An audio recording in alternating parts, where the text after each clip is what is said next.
वाहिगुरू जी का खालसा वाहिगुरू जी की फतेह।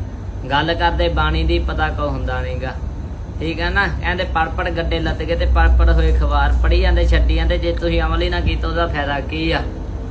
चैलेंज करते गुरु नानक नूं, गुरु साहिब दी बाणी नूं चैलेंज करते आ। पढ़ के देखो 1469 का जन्म है गुरु नानक देव साहिब का, किन्ना चिर गद्दी ते विराजमान रहे आ। पहली बाणी चारण कीती जपजी साहिब, ਉਹ ਚ ਮਹਾਰਾਜ ਦੀ ਪੰਕਤੀ ਆਉਂਦੀ ਪਤਾਲਾਂ ਪਤਾਲ ਲੱਖ ਆਗਾਸਾਂ ਗਾ ਸੋੜ ਕੋੜ ਕਪਾਲ ਥੱਕੇ ਵੇਦ ਕਹਿਣੇ ਕੇ ਬਾਅਦ ਕਰੋੜਾਂ ਰੁਪਈਆ ਲਾਦਾ ਪਤਾ ਕਰ ਲਈ ਸਾਇੰਟਿਸਟਾਂ ਨੇ ਤੇ ਵੀ ਧਰਤੀ ਤੋਂ ਤਾਂ ਲੱਖਾਂ ਕਾਜ ਤੇ ਲੱਖਾਂ ਪਤਾਲ ਆ ਹੈ।